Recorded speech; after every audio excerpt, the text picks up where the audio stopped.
দেখবেন অনেকেই বলে ফেলে, আরে হুজুররা ধান্দা করে কি? আচ্ছা বলেন, আপনাদের এই পাগলায় যারা অটো চালায় কয় টাকা পায়? এই পাগলা এলাকায় যারা চালায় ওরা কয় টাকা কামায়? নাই কোনো অটো চালানোওয়ালা এখানে? কয় টাকা? ভালো মতে যদি ডেলি সকাল থেকে যদি রাত্র 7টা-8টা পর্যন্ত চালায় কত টাকা? আচ্ছা বাদ দিলাম 1000, ঠিক না? মাসে কত?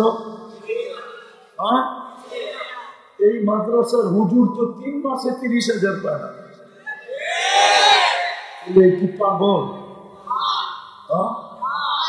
তাহলে আপনি যে বলেন এই দান্দা করে, আচ্ছা দান্দা করতো বুঝতাম যদি মাসে 1 লক্ষ টাকা বেতন হতো। যেখানে 3 লক্ষ টাকা মাসে বেতন পায় ওটাকে তো দান্দা বলেন না, ও তো পাই 10,000। এ তো পাই কত? এটা তো হাফ বেলা অটো চালাইলেও পায়। যদি ফুল বেলা চালায় 1000 টাকা পায়, তাহলে হাফ বেলা চালাইলে 500 পাবে, ঠিক না? মাসে 1500। তারপরে তো ওনার বেতনের চেয়ে বেশি। তাহলে উনি কেন অটো চালায় না? অটো চালাইলে ইজ্জত চলে যাবে। হালাল রুজিতে ইজ্জত যায় না, ইজ্জত বাড়ে। তাহলে কেন উনি পড়ায়? কেন আপনি বলেন হুজুররা দান্দা করে? কয় টাকা বেতন পায় যে দান্দা করে? কেন বলেন ইমাম সাহেব দান্দা করে? কয় টাকা বেতন দেন ইমাম সাহেবকে যে বলেন দান্দা করে? দান্দা তো করতো যদি অটো চালাইতো মাসের শেষে 30,000, তাইলে মানতাম দান্দা করে। ও তো পাই 10,000 12,000, ও কি দান্দা করবে? পড়ে আছে কেন জানেন? ওই যে বললাম না, দিন যদি টিকা না থাকলো তাইলে দুনিয়া থাকবে না। এ বাড়তেছে, দিন না থাকলে আমিও থাকবো না। দিন টিকানো আমার দায়িত্ব। এই জন্য মাদ্রাসায় পড়া আছে। তাইলে পড়া থাকবে। শরীরটা কি আপনাদের থেকে খারাপ? অটো চালাইতে কি আমেরিকা থেকে ডিগ্রি আনতে হয়? না ঢাকা ইউনিভার্সিটি থেকে মাস্টার্স করতে হয়? ওই যে অটো চালায় জিজ্ঞেস করেন তো কোন ইউনিভার্সিটিতে পড়ে আছে? ওটা নিয়ে তো নামলেই হয়, 2-3 দিন ধাক্কা ধুক্কা খাবে, তারপরে হাত ঠিক হয়ে যাবে। সত্য তো? তাহলে কি করে বলেন যে হুজুররা দান্দা করে মাদ্রাসা খুলা? আছে আমাদের সমাজের বহুত লোক আছে, ওনাদের পায়ে হাত রেখা বলি, আপনার ভিতরে যে ক্যান্সার আছে এটা দুনিয়াতে কোনো টেস্টে বাহিরও হবে না, আর এটার চিকিৎসা হবে না। যদি এই রোগ নিয়ে আপনি মারা গেলেন তাহলে আপনার চিকিৎসা কিন্তু জাহান্নামে হবে, এতে কোনো সন্দেহ নেই। তো থাকলে তওবা করা উচিত। এরা আমাদের হিতাকাঙ্ক্ষী, নাইলে এরাও বলতে পারে মাদ্রাসা বন্ধ করো, ছেলে পেলে নিয়ে যাও, আমরা কালকের থেকে অটো চালাবো। বুঝে আসুক আর না আসুক, সত্য এটাই। দুনিয়াটা আমাদের অস্তিত্ব না, এটা আল্লাহ অস্তিত্ব দিয়েছে। যে দুনিয়াটায় আমাদের বসবাস এটা আমাদের বানানো, এটা আল্লাহর বানানো, ঠিক তো? আমাদের বাপদাদারা বানায় গেছেন, আমরা বসবাস করতেছি। আর এটাকে বসবাসের উপযোগী আল্লাহই বানাইছে, নাহলে মানুষের এখানে বসবাস করা সম্ভব ছিল না। যদি এত সুন্দর করে আল্লাহ সাজায় না দিতেন, আমরা তো আসলে বিনষ্ট করতে জানি, সাজাইতে খুব কমই জানি, ঠিক না? দুনিয়াটা সাজায় আল্লাহই আমাদেরকে উপহার দিছে, যার কারণে আমরা বসবাস করতেছি। ফুল বলেন, ফল বলেন, নদী বলেন, নালা বলেন, পাহাড় বলেন, পর্বত বলেন, সমুদ্র বলেন, মহাসমুদ্র বলেন, এটা সাজায়া আল্লাহ আমাদেরকে দিয়েছেন, ঠিক না? যেমন আমাদের বাড়ির ফাউন্ডেশন আছে, এরকম এই দুনিয়াটারও একটা ফাউন্ডেশন আছে। যখন বাড়ির ফাউন্ডেশন বিনষ্ট হয়ে যায়, বাড়ির মালিকও ভাবে যে কোনো মুহূর্তে ভেঙে পড়বে, ঠিক না? ঠিক এই দুনিয়ারও একটা ফাউন্ডেশন আছে। যতদিন ওই ফাউন্ডেশনটা থাকবে ততদিন মানুষ দুনিয়ার বুকে বাস করবে। যেদিন ফাউন্ডেশনটা বিনষ্ট হয়ে যাবে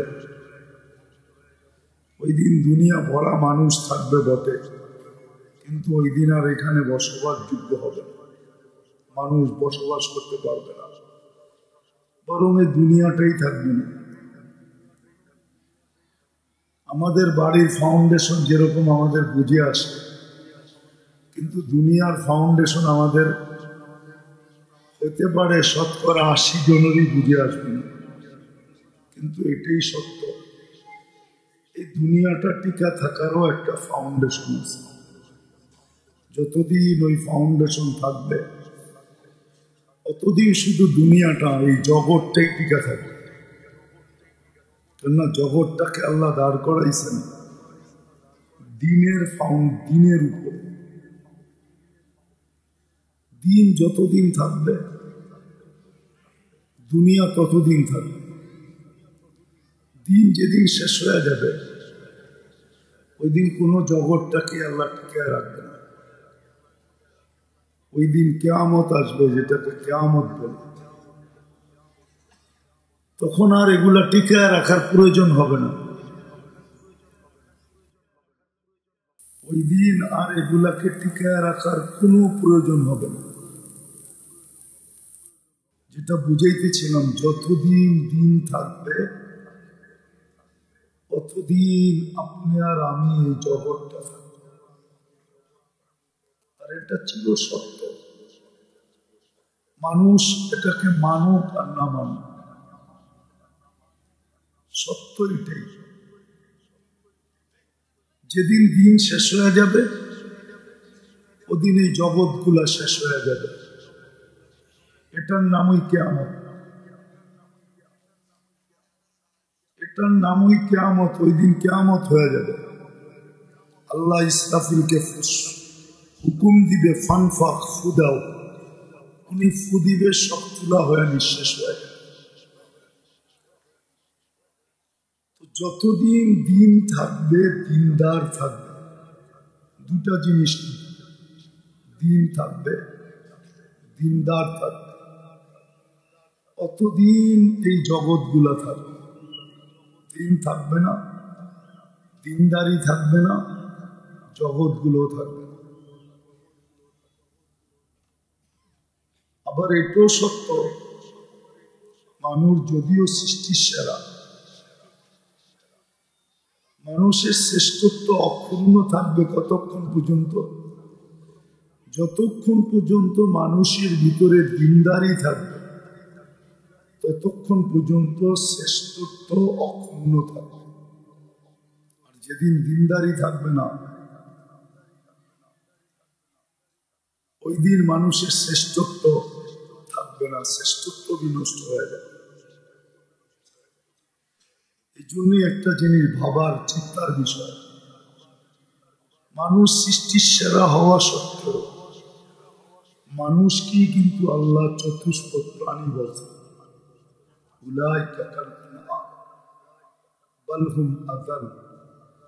চতুষ্পদ প্রাণী এবং এর চেয়েও নিকৃষ্ট। আপনি বলবেন সৃষ্টির সেরা যেটা, ওটা নিকৃষ্ট হলো তো হলো কি? হ্যাঁ, সৃষ্টির দিক দিয়ে সৃষ্টির সেরা বটে, কিন্তু শ্রেষ্ঠত্ব অক্ষুণ্ণ রাখার জন্য আল্লাহর পক্ষ থেকে নির্ধারিত পদ্ধতি হল যে তোমার ভিতরে যতক্ষণ দিনদারি থাকবে, দিন থাকবে, তোমার শ্রেষ্ঠত্ব অক্ষুণ্ণ থাকবে। আর যেদিন দিন থাকবে না ওই দিন তোমার ভিতরে শ্রেষ্ঠত্ব আর টিকে থাকবে না। তুমি আর জানোয়ার সমান, বরং জানোয়ারের চেয়ে অদম। কারণ এটি যে মানুষ ব্যতীত কোনো প্রাণী, যেমন মানুষ জান্নাতে যাবে এমন মানুষই দুজকে যাবে। ওকুদুহান নাস ওয়াল হিজারা, মানুষই দুজকে যাবে, কিন্তু কোনো প্রাণী দুজকে যাবে না। কুকুরটাও দুজকে যাবে না। ওই যে কুকুরটা আওয়াজ করতেছে, বাইজিদ বোস্তামি রহমতুল্লাহ আলাইহি লেখছেন যে কুকুরও মানুষকে মাঝে মাঝে সতর্ক করে। আমরা ভাবি সে হয়তো আওয়াজ বাহির করে না, সে মানুষকে সতর্ক করে। কি বইলা করে একটু বাইজিদ বোস্তামি রহমতুল্লাহ আলাইহি লেখছেন যে কুকুরটা বলতেছে, ইবনা আদম, মানুষ, আনকিদ নাফসাকা মিন গাযাবিল জাব্বার, তুমি আল্লাহর গজব থেকে তোমাকে বাঁচাও। না, আল্লাহর গজবের শিকার যদি তুমি হইলে তুমি সবার ক্ষমতা রাখো। আপনি বলেন আজকে আমাদের দাঁতটা কতটুকু, কিন্তু এক দুযোগীর একটা দাঁত হবে 10 কিলোমিটার। আচ্ছা বলেন, একটা দাঁত যখন 10 কিলোমিটার হবে এটার ওজন কতটুকু হবে? উপরের মাড়িটা হবে 160 কিলোমিটার। 16টা তো 16 10 কত হয়? 160 কিলোমিটার। তাহলে 10 কিলোমিটার একটা দাঁতের ওজন কতটুকু হবে? 160 কিলোমিটারের মাড়িটা যে চেহারায় ফিট হবে, ওই চেহারাটা কিরকম বিকট হবে। আমি শাস্তি দেখাইতেছি। কুকুর কিন্তু মানুষকে এটাই বলে, তুমি তোমাকে আল্লাহর আযাব থেকে বাঁচাও, তোমার শ্রেষ্ঠত্বকে অক্ষুণ্ণ রাখো, তুমি কিন্তু শাস্তি সইতে পারবে। এক একটা রান হবে, ইয়ামানের একটা পাহাড় আছে, ওটা না দেখলে বোঝা যাবে না ওই পাহাড় কত বড়। এক একটা রান হবে ওই পাহাড়ের সমান বড়। তো দুটা দেখাইলাম। তো যেটা বুঝাইতেছিলাম, আমাদের মর্যাদা মানুষ হিসাবে সৃষ্টির সেরা আমরা, শ্রেষ্ঠত্ব অক্ষুণ্ণ রাখার জন্য যেরকম দিনের প্রয়োজন, দিন ছাড়া, দিনদারি ছাড়া আমাদের শ্রেষ্ঠত্ব টিকা থাকবে না। ঠিক দিন আর দিনদারি ছাড়াও এই দুনিয়াটা টিকে থাকবে না। যতদিন দিন থাকবে, দিনদারি থাকবে, চাই সেটা একজন হোক, দুনিয়া টিকা থাকবে। যেদিন ওই একজন দুনিয়ার থেকে চলে যাবে, সারা দুনিয়া যত উন্নত হোক আর যতই মানুষের সংখ্যা হোক, আল্লাহ ওটাকে ধ্বংস করবে, এটাই ছিল সত্য। দ্বিতীয়, আমরা যে শ্রেষ্ঠ, যদি শ্রেষ্ঠত্ব ধরে রাখতে চাই তাহলে আমাকে দিনদার হতে হবে। কেননা দুনিয়ায় মানুষকে মাপার মানুষের কাছে হাজারো মাপকাঠি আছে। মানুষ মানুষকে হাজারো ভাবে মূল্যায়ন করে। মানুষ মানুষের কাছে মূল্যায়িত হয় হাজারো ভাবে। যেমন বাড়িওয়ালা মূল্যায়িত হয় ভাড়াটিয়ার কাছে, সে বাড়ির মালিক। এই জন্য আমার কথা বোঝেন তো, বাড়িওয়ালা ভাড়াটিয়ার কাছে মূল্যায়িত কেন? সে বাড়ির মালিক। শ্রমিকের কাছে মালিকের মূল্য কেন? সে ফ্যাক্টরির মালিক। ঠিক না? সত্য তো।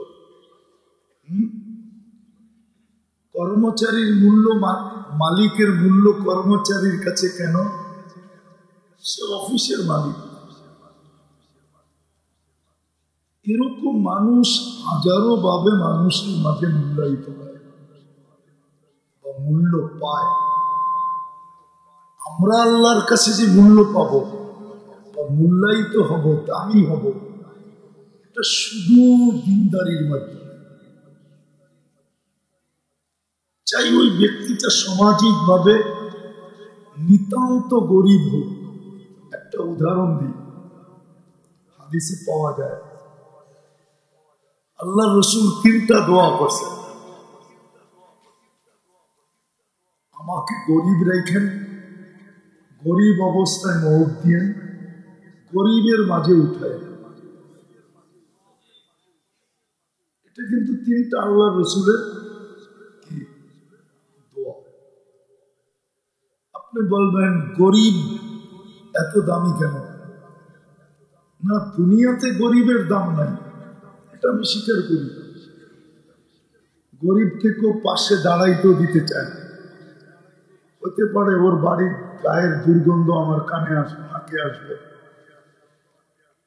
এই জন্য গরিবেরকে কেউ পাশে দাঁড়াইতেও দিতে চায় না, ঠিক না?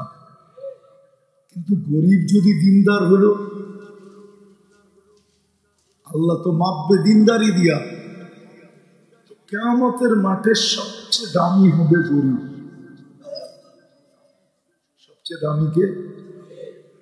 কিয়ামতের মাঠে সবচেয়ে দামি গরিব, যাকে হিসাব কিতাবের জন্য কাঠগড়ায় দাঁড়াইতে হবে না। যদি সে দিনদার হলো, তাকে কাঠগড়ায় দাঁড়াইতে হবে না। সে কবর থেকে উঠবে আর সিধা জান্নাতে যাবে। তাকে বলেই দেওয়া হবে, ইনতালিকু ইলাল জান্নাহ, তুমি জান্নাতের দিকে চলো। সে যদি বলে আমার হিসাব কিতাব, তাকে বলেই দেওয়া হবে ফালা হিসাব ফালা কিতাব, তোমার হিসাবও নাই কিতাবও নাই, তুমি চলো জান্নাতে। তো যেটা বুঝাইতেছিলাম, আমাদের মর্যাদাও অক্ষুণ্ণ থাকবে দিনদারি দ্বারা, দুনিয়াটাও টিকা থাকবে। কি আরে বুঝাইতে পারলাম? দুটেই কিন্তু শব্দ। আমাদের মর্যাদা আল্লাহর কাছে অক্ষুণ্ণ থাকবে দিনদারি দ্বারা। আপনি ইতিহাসের পাতা উঠান, যদি আপনি বিশ্বাস করেন, আর যদি বিশ্বাস না করেন তাহলে তো কোনো কথাই নেই, কোন প্রয়োজন নেই কথা বলার। যদি বিশ্বাস করেন, বলেন বেলাল রাদিয়াল্লাহু তাআলা আনহুর এত মর্যাদা, সে কি গভর্নর ছিল না রাজা ছিল? না বিরাট বড় আব্দুর রহমান ইবনে আউফ রাদিয়াল্লাহু তাআলা আনহুর মতো ধনী ছিল? কি ছিল? কৃত দাস ছিল, ঠিক না? রঙে ছিল কালো। এখনো ওই দেশের মানুষগুলাকে দেখলে কিছুটা ধারণা হয় যে দেশের মানুষগুলার যখন এখনো ঢং নাই। ঢং বোঝেন তো কি? চেহারার কাটিংটা তেমন সুন্দর না। এই উন্নত যুগও যখন ওই দেশের মানুষগুলার রঙও কালো, ঢঙের দিক দিয়েও সুন্দর না, তাহলে 1400 বছর আগের বেলাল রাদিয়াল্লাহু তাআলা আনহু কালো তো ছিল বটেই, কিন্তু মনে হয় তেমন ঢঙও ছিল। ধারণা হিসাবে বলতেছি, ঠিক না? কিন্তু মর্যাদা হিসাবে কত বড়। জমিনে হাঁটলে জান্নাতে পদধ্বনি হতো। জমিনে হাঁটলে জান্নাতে 1 মাস 2 মাস 3 মাস মদিনায় না আসলে 4th মাসে আল্লাহ রসুল স্বপ্নে যায় ডাইকা নিয়ে আসতেন। কিয়ামতের মাঠে উঠবে আর আল্লাহ বলবে, একটা আজান আজকে সমগ্র মানুষকে শোনায় যে তোমার আওয়াজটা কেমন ছিল। বলেন মর্যাদা না?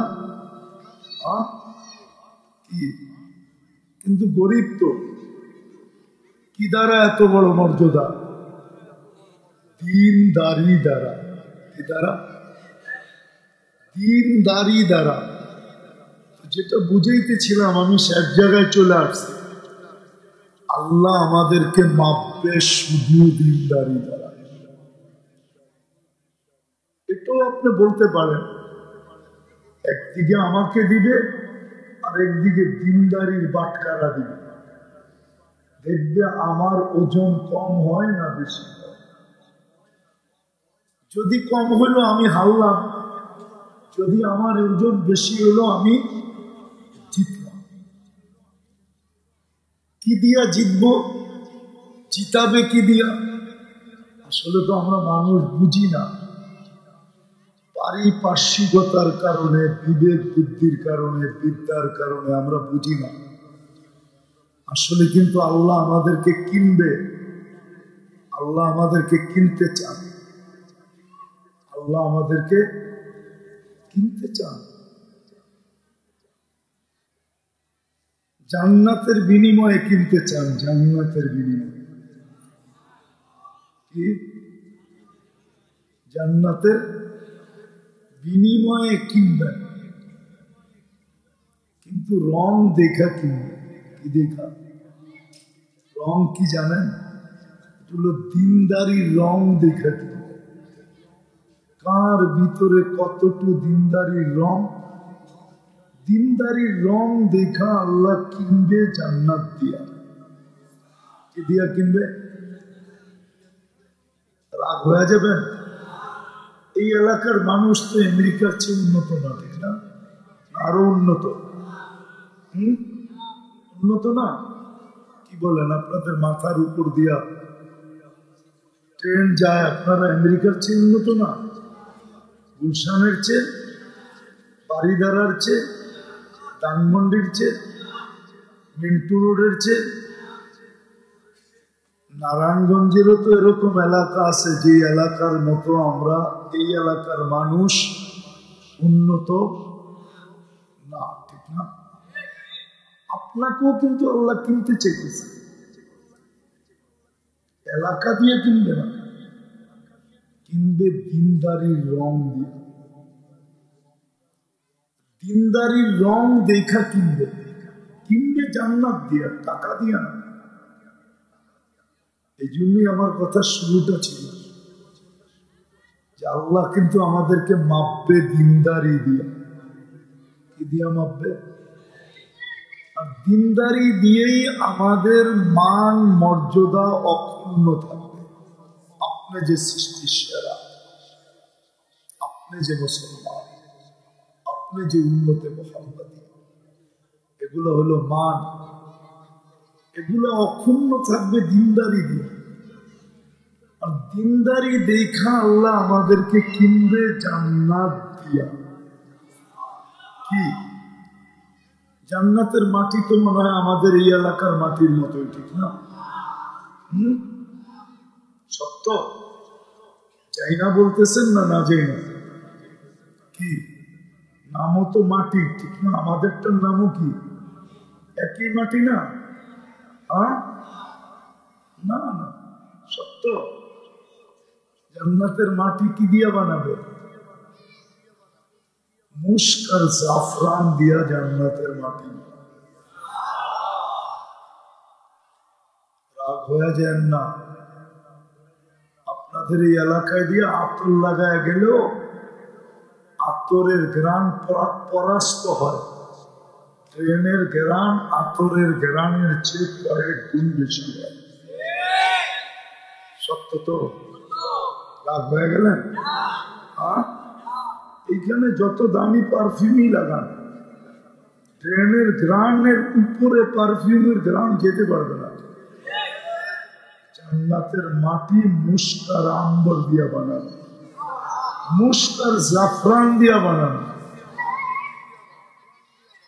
জান্নাতের বিল্ডিং এই পচা মাটির ইট দিয়া বানানো না।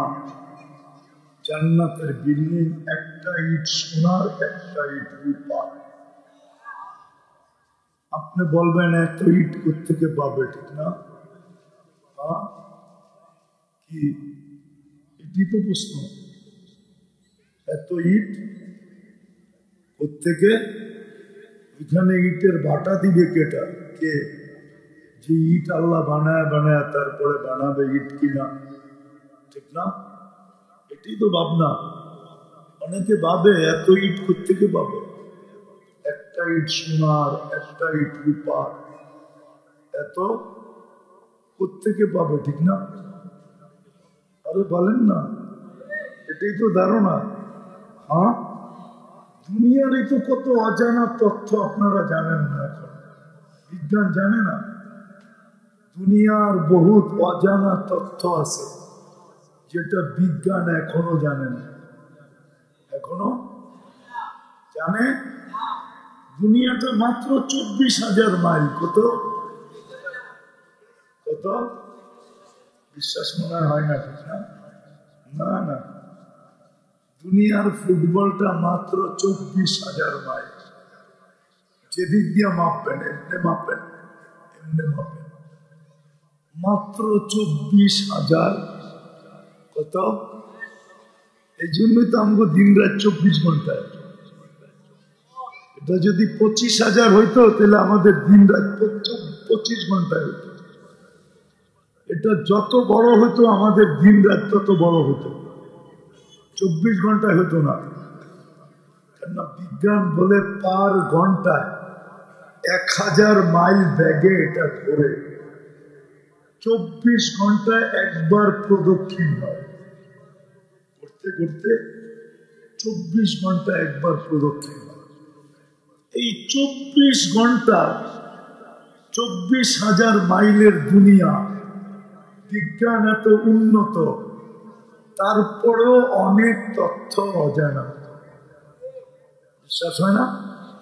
আপনি শিক্ষিত লোকগুলোকে জিজ্ঞেস করেন, এত দূরে যেতে হবে না, এত দূরে। আমরা ছোটবেলা শুনতাম লালবাগ কিলা আছে না, লালবাগ কিলা গেছেন কখনো? ওইখানে দেখবেন একটা গেট দিয়া দেওয়াল বন্ধ করা আছে। আমাদের ছোটবেলা ওটা খোলা ছিল। জানি না সত্য ছিল কি মিথ্যা ছিল। ওইটার ভিতরে কেউ চলে গেলে আর ফিরে আসতো না। কুকুর নাকি চেন দিয়া ছেড়া দিছে, চেন চলে আসছে, কুকুর আসে না। এটার ভিতরে কি তথ্য আছে এটা বাংলাদেশের কোন বিজ্ঞানী এখনো জানে না। বেশি দূরে না, লালবাগ কিলার ভিতরে বলতেছে। এরকম দুনিয়ার অনেক অজানা তথ্য এখনো বিজ্ঞানের কাছে নাই, অজানা রয়ে গেছে। এই সৌরজগৎটার ভিতরে সব কি জানা হয়ে গেছে? আপনি জানবেন কোথেকে যে আল্লাহ ইটের বাটা বানায় রেখা দিছে, ওইখান থেকে ইট নিবে আর জান্নাতে এক একটা বিল্ডিং বানায় দিবে? আপনি জানেন?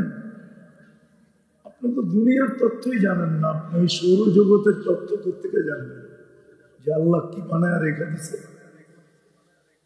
বিজ্ঞানকে তো পরাস্ত করা যায় জিজ্ঞেস করলে, যে তোমরা যে বললা আমাদের দুনিয়ার থেকে সূর্যটা 13 লক্ষ গুণ বড়, আর এইটাই আমাদের বইতে লেখা, ঠিক না? কি কইরা বললা? সূর্যের তো কয়েক কোটি মাইল আগ পর্যন্ত সামনে যাওয়াই যায় না, তো তুমি ফিতা ছাড়া মাপলা কি দিয়া? আমাকে বুঝান না, মনে হয় বুঝাইতে পারি না। 9 কোটি 13 লক্ষ মাইল দূরে আমাদের দুনিয়ার থেকে সূর্য, ঠিক না? আচ্ছা, 9 কোটি মাইল দূরে যাওয়া যায়, 13 লক্ষ তো যাওয়া যাবে না। কেননা এটার তাপ এত যে যেটা যাবে ওইটাই গলে যাবে, ঠিক না? তো তোমরা যে মাপলা, আমাদের গ্রাম দেশের ভাষায় আছে না, আমিন নিয়ে যায়, আমিন জমিন মাপে, তো তোমরা কাকে নিয়ে যায় মাপলা বলো? আমি তর্ক বিতর্কে যেতে চাই না, যেটা বুঝাইতে চাইতেছিলাম, আল্লাহ আমাদেরকে কিনতে চাইতেছে। কিনবেন জান্নাতের বিনিময়ে, কিন্তু কখন কিনবেন? যখন আমাদের ভিতরে দ্বীনদারির রং থাকবে। সুস্পষ্ট, যখন দ্বীনদারির রং থাকবে, চাই সে গরিব হোক, চাই সে ধনী হোক, চাই সে রাজা হোক, চাই সে প্রজা হোক, যার ভিতরে দ্বীনদারির রং থাকবে তাকে আল্লাহ এই দুনিয়ার চেয়ে 10 গুণ বড় জান্নাত দিয়া দিবেন। এই দুনিয়ার থেকে কয় গুণ? কিসের কি থাকলে? দ্বীনদারির রং থাকে। বাস, দ্বীনদারির রং ছাড়া আল্লাহ কাউকে কিনবে না। দ্বীনদারির রং ছাড়া, যেরকম বাজারে যেই জিনিস বিক্রি হয় না, মাছের বাজারে যদি মাছ বিক্রি না হলো, সর্বশেষ যেরকম ময়লার ডাস্টবিনে নিক্ষিপ্ত করতে হয় পচা যাওয়ার কারণে, ঠিক যার ভিতরে দ্বীনদারি থাকবে না তাকে আল্লাহ কিনবে না, তাকে নিক্ষেপ করা হবে দোজখে। আর যার ভিতরে দ্বীনদারি থাকবে, চাই নারী, চাই পুরুষ, চাই যুবক, চাই বৃদ্ধ, চাই ধনী, চাই গরিব, এটা আল্লাহ দেখবে না গরিবকে, দ্বীনদারি দেখবে। আর যতদিন দ্বীনদারি টিকা থাকবে, ততদিন দুনিয়াটা টিকা থাকবে। দ্বীনদারি থাকবে না, দুনিয়া থাকবে। এই জন্যই কিন্তু আলহামদুলিল্লাহ আমাদের দেশে শতবার বিপর্যয় আছে, শতবার ভূমিকম্প আছে, কিন্তু কোনোদিন বিপর্যয় হয় না। বহুবার 10 নম্বর মহাবিপদ সংকেতের ফ্ল্যাগ উড়ানো হয়েছে, পতাকা উড়ানো হয়েছে। আবহাওয়াবিদদের কাছে 10-এর উপরে কোনো নাম্বার নেই। শেষ নাম্বার কত? 11 নাম্বার নাই ওদের কাছে। ওদের কাছে 1 থেকে নিয়ে 10 পর্যন্ত, এর উপরে কোনো নাম্বার নেই। 10 মানে কিয়ামত, মহাবিপদ সংকেত। কিন্তু বাংলাদেশে আজ পর্যন্ত কোনো বিপর্যয় হয় না। কারণ কি জানেন? আলহামদুলিল্লাহ সারা দুনিয়ার তুলনায় বাংলাদেশের ভিতরে কিছু জিনিসের ছাপ সারা দুনিয়ার তুলনায় বেশি আছে। 3 জায়গা ছাড়া, মক্কা, মদিনা, বাইতুল মুকাদ্দাস, এই 3 জায়গা ছাড়া সব জায়গার তুলনায় বাংলাদেশে বেশি আছে। সেটা হলো, প্রথম দেখাইতেছি মসজিদ। দুনিয়ায় আরো দেশে মসজিদ আছে, আরো দেশে মসজিদ আছে, আমাদের দেশেও আছে, কিন্তু ছোট একটা জায়গার ভিতরে এত মসজিদ দুনিয়ার কোনো দেশে নেই। যেমন আমাদের দেশ থেকে 1.5 লক্ষ মসজিদ বেশি ইন্দোনেশিয়া। কত? 1.5 থেকে 2.25 লক্ষ। কিন্তু হলে কি হবে? ওই দেশটা হলো 17,800 দ্বীপের দেশ। কত?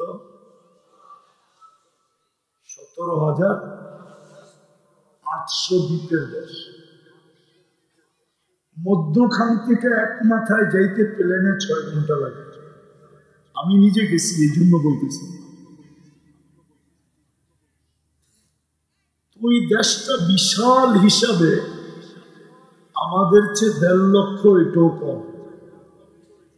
আমাদের দেশটা ছোট হিসাবে, আমাদের দেশটা ছোট হিসাবে দুনিয়াতে এত মসজিদ কোন দেশে। এই ছোট আকৃতির ভিতরে যতগুলা, আমাদের দেশে 3.5 লক্ষর উপরে মসজিদ।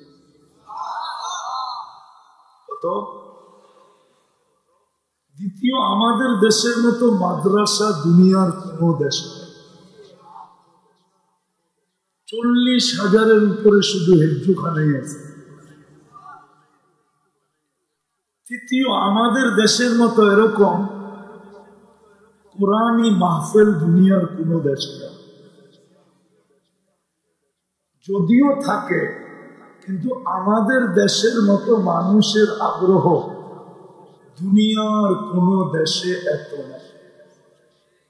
আমাদের যেরকম হইলি চাতকের মতো মানুষ চতুর্দিক থেকে ছুটা চলে আসে, ঘন্টার পর ঘন্টা চাতকের মতো বসে শুনতে থাকে, এই পরিবেশ দুনিয়ার কোন দেশে আলহামদুলিল্লাহ আমাদের দেশের মতো দিনদার মানুষ দুনিয়াতে খুব কম আছে। আলহামদুলিল্লাহ, এই জন্যই আমাদের দেশটা সমগ্র বিপর্যয়ের থেকে বেঁচে আছে। ভূমিকম্প আসে কিন্তু কোনো বিপর্যয়, 10 নম্বর মহাবিপদ সংকেত আসে কিন্তু কোনো বিপর্যয়। করোনা লগ্নে বলা হয়েছিল আমাদের দেশ দুনিয়ায় সবচেয়ে বেশি বিপর্যয় হবে। হয়েছে নাকি? হয়েছে? কোনো বিপর্যয় হয় না, বরং করোনার সময় বাংলাদেশে যত সুন্দরভাবে করোনার রোগীকে দাফন কাফন হয়েছে দুনিয়ার কোথাও এত সুন্দরভাবে হয় না। কি হয়েছে নাকি? কোথাও হয় না। আপনি বেশি দূরে যেতে হবে না, ইন্ডিয়া দেখেন, ওরা তো লাশ ফালায় ভেঙে গেছে, ঠিক না? আমাদের দেশে কি ফালায় গেছে নাকি? আমাদের দেশে বরং এত সুন্দরভাবে দাফন কাফন হয়েছে যে করোনার আগে কখনো এরকম সুন্দরভাবে হয় না। আমি প্রমাণ দিতেছি, করোনার রোগীদের গোসল 100-তে 100 বার মাদ্রাসার ছেলে অথবা আলেম ওলামাদের হাতে হয়েছে। করোনার সময় যতগুলো সংস্থা কাজ করছে সব মাদ্রাসার আলেম ওলামা অথবা ছাত্র। জানাজা পড়াইছে এরা, এদের হাতে কবরে নামাইছে। তাহলে গোসলও আলেমের হাতে, কিন্তু টোটাল জানাজা আলেমের হাতে, কবরও নামাইছে কি আলেমের। পড়ে না, বুঝবেন আপনি এদের হাতের ছোঁয়ার দাম কত। এটা তো এখন বোঝানো যাবে না। তো যেটা বুঝাইতেছিলাম, আল্লাহ আমাদেরকে কিনবে দিনদারির রং দেখা, কিনবে জান্নাত দ্বারা। আর দিনদারি দ্বারাই আমাদের মর্যাদা আল্লাহর কাছে অক্ষুণ্ণ থাকবে। আমি যে মানুষ, আমি যে মুসলমান, আমি যে উম্মতে মুহাম্মদ, আমার মান মর্যাদা অক্ষুণ্ণ থাকবে। আর দিনদারি দ্বারাই এই দুনিয়াটা টিকে থাকবে। আর দিনদারি টিকা থাকবে কি দ্বারা?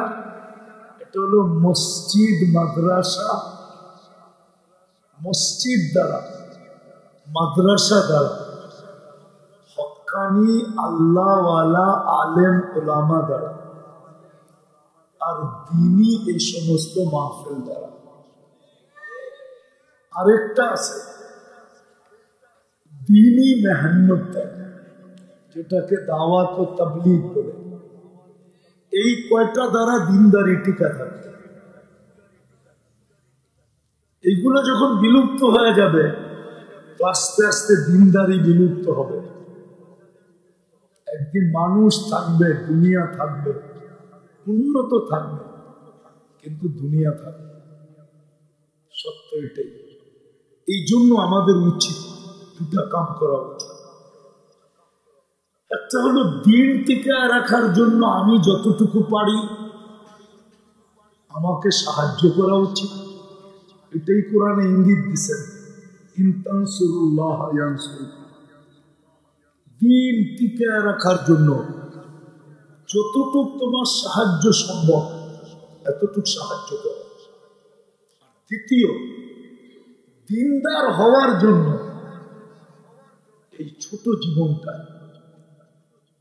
সাধ্য অনুযায়ী যতটুকু চেষ্টা করা অতটুকু চেষ্টা করতে থাকো, তাইলে তুমি দিনদার হবে, দিনও টিকা থাকবে। দুটা কাজ, একটা হলো দিন টিকায় রাখার জন্য আমি যতটুকু পারি এতটুকু সহযোগিতা করি, যেইভাবেই হোক।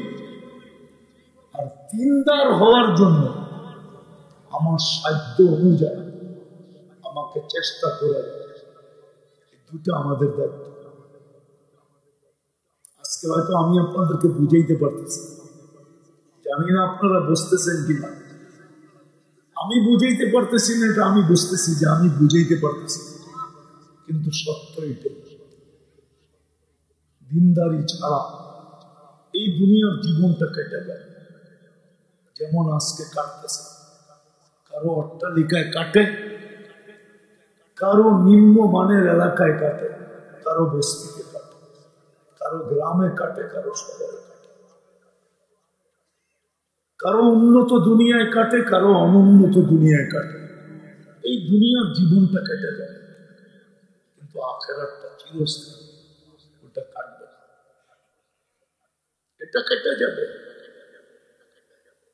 এখানে সূর্যের গতি সবার জন্য সমান। এমন না যে সূর্য যখন আমেরিকা দিয়া যায় তখন তার গতিটাকে কমায়া দেয়, যে এত উন্নত দেশের উপর দিয়ে যাইতেছি, আমি দ্রুত গতিতে চাই তো চাই কি করে, যদি মিসাইল মারল, যদি অ্যাটম বোম মারল, এরকম না। সে কিন্তু সবার জন্য এক গতিতে চলে। দ্বিতীয় হলো ঘড়ির কাঁটা এক গতিতে চলে। তৃতীয় হলো আমাদের বয়সের গতিও কিন্তু একভাবে চলে। এখানে ধনী গরিবের ভিতরে কোনো পার্থক্য নেই। বিদায় দুনিয়ার জীবনটা কেটে যাবে, 60-70 বছর শেষ হয়ে গেল, 60-70 বছর শেষ হয়ে গেল। সূর্য কিন্তু আজকেও ডুবতে ডুবতে চিৎকার দিয়ে ডুবছে, লান আউদ ফি হায়াতিকা আবাদা। হতে পারে নারায়ণগঞ্জের মানুষ বা পাগলার মানুষ, কালকে সকালে তোমরা আমাকে উঠতে নাও দেখতে পারো, নাও দেখতে পারো। আর এটার প্রমাণ কিছুদিন আগেই ছিল। তুর্কিতে যে ভূমিকম্প হয়েছে, 1.5 লক্ষ লোক মারা গেছে, একটা শহর মাটির সাথে মিশে গেছে। ওরা কিন্তু সকালবেলা সূর্য আর ওঠা দেখে না, দেখছে নাকি? হ্যাঁ, শেষ রাত্রে তো ভূমিকম্প আছে, তার 2 সপ্তাহ পরেই মরক্কোতে আসছে, ওরাও কিন্তু শেষ রাত্রে সূর্য আর উঠতে দেখে না। 15 থেকে 16 হাজার মানুষ মারা গেছে, ওরাও কিন্তু সূর্য উঠতে দেখে না। আজকে সূর্য কিন্তু আমাদেরকে বলতে বলতে করছে, হতে পারে কালকে সকালে তুমি আমাকে উঠতে নাও দেখতে পারো। নিচের মাটিটা কিন্তু এখনো চিৎকার দিতেছে। যদিও এরকম মেশিন আমাদের কাছে নাই যে আমরা লাগায় এয়ারফোনের মতো কানে দিলে চিৎকারটা শুনবো, এরকম সিস্টেম নাই। চিৎকার দিতেছে শক্ত, মাসিরুকা আলা বাহরি তামশি আলা বাহরি মাসিরুকা ফি বাতনি। তুমি আমার পেটে চলমান, অতি সত্য তুমি আমার পেটে আসো। আপনি বলবেন দিনদারির দাবি আল্লাহ আমাদের কাছে কেন রাখে? আর কারো কাছে তো রাখে না, না আর কাউকে তো আল্লাহ কিনতেও চান না। আপনাকে তো কিনতে চান, আর কোন সৃষ্টিকে তো আল্লাহ কিনতে চান না। দ্বিতীয় কারণ হলো আল্লাহটা মানবেন না কেন? বলেন ব্যক্তিত্ব আগে না অস্তিত্ব আগে? কোনটা আগে? যুবকের জওয়ানি আগে না অস্তিত্ব আগে? অস্তিত্ব কে দিছে? কে? আপনি ব্যক্তিত্ব দেখেন কেন? যুবক তো যৌবন দেখে, কে অস্তিত্ব দিল এটা তো দেখে না। যদি এটা দেখতো তাহলে ওর লাইন ঠিক হয়ে যেত, লাইন তো বেঁকা হইতো না। যুবকের লাইন বেঁকা কেন? এই জন্য ও ব্যক্তিত্ব দেখে, আমি তো যুবক, আমি তো গুসা দিলে দেওয়াল করা যায়, আমি রাস্তা দিয়ে হাঁটলে সব খালি হয়ে যায়। ও তো ব্যক্তিত্ব দেখতেছে, ও তো অস্তিত্ব দেখে না। অস্তিত্ব কে দিছে? নারী তো অস্তিত্ব দেখে না, ও তো নারীত্ব দেখে, রূপসী তো রূপ দেখে, ও তো অস্তিত্ব দেখে নাই। অস্তিত্ব ওকে কে দিল? আমাদেরকে অস্তিত্ব কে দিছে? আপনি ব্যক্তিত্ব নিয়ে বললে কি হবে? অস্তিত্ব কার? কে দিছে? কে বাঁচায় রাখতেছে? রব্বে কাবার কসম, রাগ হয়ে যাবে বলবো? আপনাদের এখানে বিজ্ঞানী করে আইনা আমেরিকাতে ছেড়া দেন এই এলাকায়, ও ডুইকেই বলবে এখানে মানুষ বাঁচে কি করে। কিন্তু আপনার আমি বেঁচে আছি না বেঁচে নাই? আমার তো বিশ্বাস গুলশানালাদের থেকে আপনাদের গায়ে অ্যান্টিবডি বেশি হবে। অ্যান্টিবডি বোঝেন? রোগ প্রতিরোধ ক্ষমতা। আর এটা 2020-এ মাইপা দেখছে, গুলশানালাদের ছিল 65 আর তেজগাঁও বস্তিওয়ালাদের ছিল 75। কত 10 বেশি ছিল। আর এই পিছিয়ে না ছেড়ে দিলেও বলবে এখানে মানুষ বাস করে কি করে। বাঁচায় রাখছে কে? আর একটা উদাহরণ দিব, ঢাকা শহরটা তো বহুত বছর আগের থেকে বলতেছে এটা বসবাস যোগ্য না। গুলশানও তো ঢাকার ভিতরে, ঠিক না? ওরা বাস করে কি করে? কে বাস করাইতেছে? কে বাঁচায় রাখছে? ঢাকা শহর তো কয়েকদিন আগে স্যাটেলাইটে দেখাইছে, এটার ভিতরে দূষণ কিরকম। দূষণ বুঝেন তো? দূষণ মুক্ত না, দূষণ যুক্ত, কুয়াশাকে হার বানায় ফেলছে, এরকম দূষণ। আমরাও তো ঢাকা থাকি, কি মরে গেছি কেন? অক্সিজেন তো নেই। দূষিত অক্সিজেন নিলে মানুষ বাঁচে নাকি? বেঁচে আছে কি করে?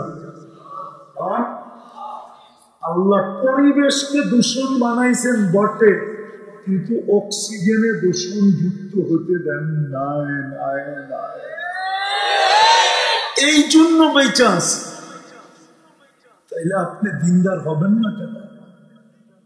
কার ব্যক্তিত্ব দিয়ে বাপ দেখান? কার ব্যক্তিত্ব, কার অস্তিত্ব দিয়ে বাপ দেখান? অস্তিত্ব কার? কে দিছে অস্তিত্ব? এই জন্য আল্লাহর দাবি হলো তোমাকে কিনবো, কিন্তু যদি দিনদারির রং থাকে বিনিময় দিব জান্নাত। তোমাকে অক্ষুণ্ণ থাকবে তোমার মর্যাদা যদি তুমি ফিরে আসো আমাদের কাছে দিনদারি। এই জন্য দিনদারি শিখে দুনিয়া 60-70 বছর চলে যাবে। ও মেরে দোস্ত, আপনার ঘরে কি জিজ্ঞাসা করবো? বড় লোকদেরও তো জিজ্ঞাসা করে দেখছি, বাপের জন্য তো কেউ ডেলি হাত তোলে না। গরিবের জন্য কে হাত তুলবে? ধনির জন্যই তো ডেলি কেউ হাত তোলে না, ঠিক না? কি বলেন? সত্য তো? যেই বাবা বাড়ি দিয়া গেল ওই বাড়িওয়ালাই তো বাবার জন্য ডেলি হাত তোলে না। আপনি তো বাড়াটি, আপনি বললে আপনার জন্য কে হাত তুলবে? আপনার আমার জন্য তো এটাই সত্য হবে যে গরিব গড়ে দ্বীপ জ্বেলো না, ফুল দিও না কেউ ফুলে। গরিবের কবরে কোনোদিন বাতি জ্বালায়ও না। আর দেখো ভুলে যেন তোমার হাতের কোনো ফুল এর কবরের উপরও না পড়ে। সত্য তো এটাই, কে স্মরণ রাখবে মরার পরে? এই জন্য আসেন, দুটা কাজ আমাদের করণীয়। একটা হলো দিন টিকায় রাখার জন্য যতটুকু সাধ্য নিজের থেকে সহযোগিতা করা। আর দিন টিকা থাকবে আমি দেখাইলাম, মসজিদ দ্বারা, মাদ্রাসা দ্বারা, আলেম উলামা দ্বারা, আল্লাহ ওয়ালা দ্বারা, দিনের মেহনত দ্বারা দিন টিকা থাকে। আর দিনদারির জন্য আমাকে সাধ্য অনুযায়ী যতটুকু পারি চেষ্টা করা। সাধ্যের বাহিরে আল্লাহ হুকুম করেন। কথা কি বুঝাইতে পারলাম? তাইলে আমার মান ইজ্জত অক্ষুণ্ণ, সম্মান অক্ষুণ্ণ থাকবে। আল্লাহ আমাকে জান্নাত দিবে। ও মেরে দোস্ত, দুনিয়াও পাইলাম না, জান্নাতও পাইলাম না, তাহলে তো আমাদের মতো হতভাগা কেউ হবে। এখানে যারাই বসে আছে বেশিরভাগই হবে শ্রমিক পেশার মানুষ, ঠিক না? ঠিক না? বাড়িওয়ালা দুই একজন হইলে হইতে পারে, ঠিক না? দুনিয়াটাও পেলাম না, আখেরাতটাও পেলাম না, অথচ গরিবের জন্য তো জান্নাত একবারে হাতের মুঠায়। হাতের, বিশ্বাস হয় না? আমি দিতেছি প্রমাণ। আল্লাহ তো গরিবের জন্য বেশি বলে নাই, এতটুকু বলছে যে যেই ঈমান তোমাকে মাতৃকোলে দিলাম মৃত্যু পর্যন্ত এটাকে ধরে রাখো। কি ঈমান যে তোমাকে মাতৃকোলে দিলাম এটাকে মৃত্যু পর্যন্ত কি করো? এটাকে মৃত্যু পর্যন্ত ধরে রাখো। প্রথম দাবি এটা। আর আমাদের সবাইকে কিন্তু আল্লাহ ঈমান মাতৃকোলে দিয়েছেন, মুসলমানের ঘরে অস্তিত্ব দিয়েছেন। দ্বিতীয় আল্লাহর দাবি হলো 5 ওয়াক্ত নামাজ পড়ো। কি কঠিন? আর তৃতীয় আল্লাহর হুকুম হলো রমজান আসলে রোজা রাখো। জান্নাত কমপ্লিট। তারপরের হাদিস হলো মুতু আদখুলু জান্নাত রাব্বিকুম, মরো আর সিধা জান্নাতে ঢোকো। কঠিন না সহজ? তারপরও যদি হারায় ফেললাম কি? আল্লাহর রাসূলও এটাই বলছেন যে আমার উম্মতের সবচেয়ে বড় হতভাগা ওরা, আল্লাহ যাদের জান্নাত যাদের হাতের মুঠায় নাগালে দিয়া দিছিলেন, কিন্তু যে জান্নাতকে নিতে পারলো না, ওর চেয়ে বড় হতভাগা আমার উম্মতের ভিতরে কেউ নেই।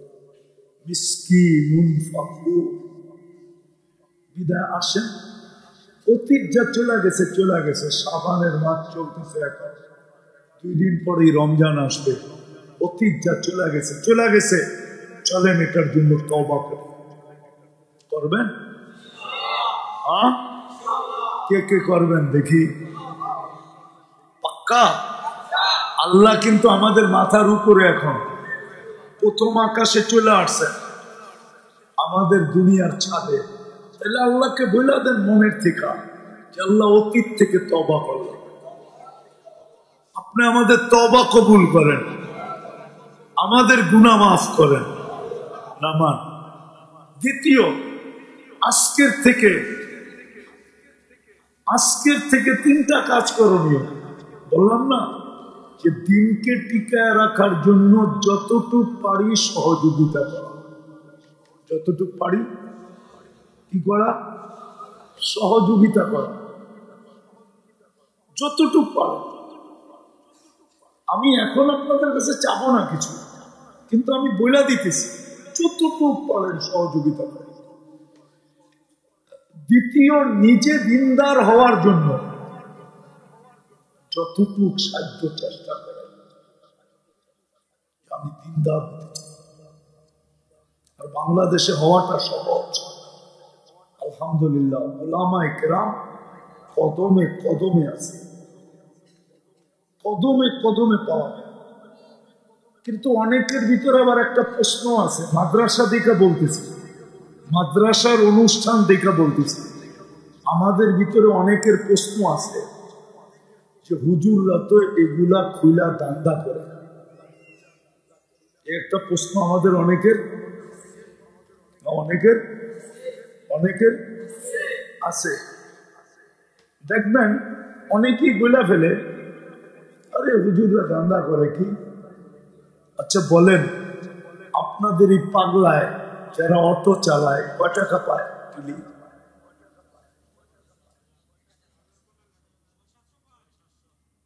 কত?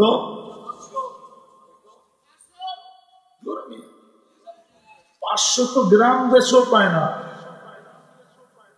গ্রামে যারা চালায় অটো ওরাও 500 টাকা কামায় না, 700-800 কমে কামায় না। এই পাগলা এলাকায় যারা চালায় ওরা কয় টাকা কামায়? নাই কোনো অটো চালানেওয়ালা এখানে? কয় টাকা? ভালো মতে যদি ডেলি সকাল থেকে যদি রাত্র 7টা-8টা পর্যন্ত চালায় কত টাকা? আচ্ছা বাদ দিলাম 1000 টাকা, মাসে কত? এই মাদ্রাসার হুজুর তো 3 মাসে 30,000 পায় না। কি পাগল? তাহলে আপনি যে বলেন এই দান্দা করে, আচ্ছা দান্দা করতো বুঝতাম যদি মাসে 1 লক্ষ টাকা বেতন হতো। যেখানে 3 লক্ষ টাকা মাসে বেতন পায় ওটাকে তো দান্দা বলেন না, ও তো পাই 10,000। এ তো পাই কত? এটা তো হাফ বেলা অটো চালাইলেও পায়। যদি ফুল বেলা চালায় 1000 টাকা পায় তাহলে হাফ বেলা চালাইলে 500 পাবে, ঠিক না? মাসে 1500। তারপরে তো ওনার বেতনের চেয়ে বেশি। তাহলে উনি কেন অটো চালায় না? অটো চালাইলে ইজ্জত চলে যাবে। হালাল রুজিতে ইজ্জত যায় না, ইজ্জত বাড়ে। তাহলে কেন উনি পড়ায়? কেন আপনি বলেন হুজুররা দান্দা করে? কয় টাকা বেতন পায় যে দান্দা করে? কেন বলেন ইমাম সাহেব দান্দা করে? কয় টাকা বেতন দেন ইমাম সাহেবকে যে বলেন দান্দা করে? দান্দা তো করতো যদি অটো চালাইতো মাসের শেষে 30,000, তাইলে মানতাম দান্দা করে। ও তো পাই 10,000 12,000, ও কি দান্দা করবে? পড়ে আছে কেন জানেন? ওই যে বললাম না, দিন যদি টিকা না থাকলো তাইলে দুনিয়া থাকবে না। এ বাড়তেছে, দিন না থাকলে আমিও থাকবো না। দিন টিকানো আমার দায়িত্ব। এই জন্য মাদ্রাসায় পড়া আছে, তাইলে পড়া থাকবে। শরীরটা কি আপনাদের থেকে খারাপ? অটো চালাইতে কি আমেরিকা থেকে ডিগ্রি আনতে হয় না ঢাকা ইউনিভার্সিটি থেকে মাস্টার্স করতে হয়? ওই যে অটো চালায় জিজ্ঞেস করেন তো কোন ইউনিভার্সিটিতে পড়ে আসছে? ওটা নিয়ে তো নামলেই হয়, 2-3 দিন ধাক্কা ধুক্কা খাবে, তারপরে হাত ঠিক হয়ে যাবে। সত্য তো? তাহলে কি করে বলেন যে হুজুররা দান্দা করে মাদ্রাসা খুলা? আছে আমাদের সমাজের বহুত লোক আছে, ওনাদের পায়ে হাত রেখা বলি আপনার ভিতরে যে ক্যান্সার আছে এটা দুনিয়াতে কোনো টেস্টে বাহিরও হবে না, আর এটার চিকিৎসা হবে না। যদি এই রোগ নিয়ে আপনি মারা গেলেন তাহলে আপনার চিকিৎসা কিন্তু জাহান্নামে হবে, এতে কোনো সন্দেহ নেই। তো থাকলে তওবা করা উচিত। এরা আমাদের হিতাকাঙ্ক্ষী, নাইলে এরাও বলতে পারে মাদ্রাসা বন্ধ করো, ছেলে পেলে নিয়ে যাও, আমরা কালকের থেকে অটো চালাবো। এরাও বলতে পারে আমরা সবজি বেচবো, এরাও বলতে পারে আমরা মুদি দোকান চালাবো, এরাও বলবে আমরা চা বেচবো, এরাও বলতে পারে আমরা আমাদের জীবন কোনো না কোনো ভাবে চালায় নিব। তোমরা মসজিদের সেক্রেটারি, তুমি জুমা পড়ায়ো, তুমি সভাপতি, তুমি ঈদ পড়ায়ো, তুমি কেশিয়ার, তুমি পাঞ্জেগানা পড়ায়ো, 5 ওয়াক্ত পড়ায়ো, আমরা সেলুট দিয়ে গেলাম। একটা কাহিনী শুধু শুনে এসেছে, 2-4-10 বছর পরে পাবেন আপনিও লেখা যেতে বাধ্য হবেন। বেশি দূরের না, আমি চিনি, মৃত্যুর সময় লেখা গেছিল। বেশি দূরের না, বেশি দূরের মানুষ না, মৃত্যুর সময় লেখা গেছে ছেলেদেরকে যে আমার চিঠিটা আমার মারা যাওয়ার পরে কোনো মুসলমানকে দিবে। কিন্তু ছেলেরাও 8-4 জন্মিত ছিল যে বাবা কেন মুসলমানদেরকে দিতে বলে, আমরা তো মুসলমান না। যখন মৃত্যুর পরে চিঠিটা খুলছে, চিঠিটার ভিতরে লেখা ছিল আমি আজীবন মুসলমান ছিলাম, যদিও একটু উন্নত খাওয়ার জন্য, থাকার জন্য, পড়ার জন্য আমি আমার দেশ ছেড়ে এই দেশে চলে আসছিলাম। আমার ছেলে সন্তান সব ইহুদি হয়ে গেছে, কিন্তু আমি কিন্তু মনে মনে মুসলমানই ছিলাম। আমি তোমাদের কাছে অনুরোধ করে যেতেছি, আমার ছেলেরা তো আমাকে ইসলাম মতে দাফন কাফন করবে না, বিদায় মুসলমান ভাই তোমাদেরকে আমি অনুরোধ করতেছি, তোমরা আমার শেষ কাজটা একটু ইসলাম মতে করে দাও। 2-4-10 বছর পরে আপনারও এই অবস্থা, আমার সমাজেরও এই অবস্থা হবে। প্রমাণ দিব, 50 টাকার চুল এখনই যুবক 300 টাকা দিয়ে কাটে, 300 টাকা দিয়ে, অথচ 50 টাকায় কাটা যায়। 250 টাকা দিয়া 2 কেজি চাল নিয়ে পুরা একদিন ছোট ফ্যামিলি চলা যায়, কিন্তু ও মা বাবার গলায় পাড়া দিয়া 300 টাকা বাহির করে শুধু নেটে দেখা চুল কাটার জন্য। 14 তারিখ আসলে ফুল কেনার জন্য মার কানের অলংকার পর্যন্ত বিক্রি করে।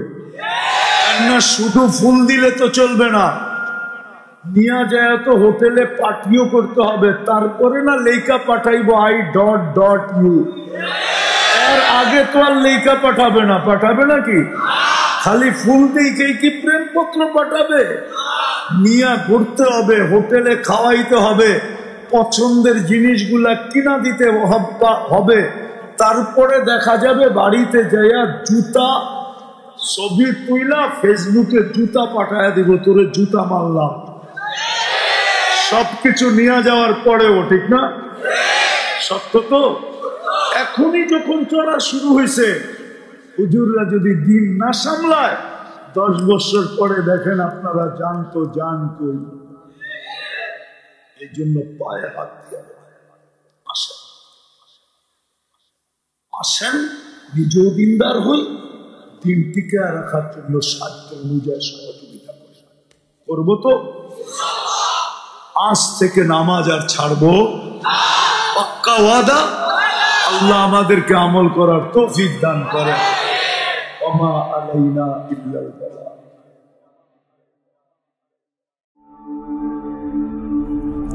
ঢাকা মাহফিল, সুস্থ সমাজ গড়ার বিপ্লবী চেতনায়।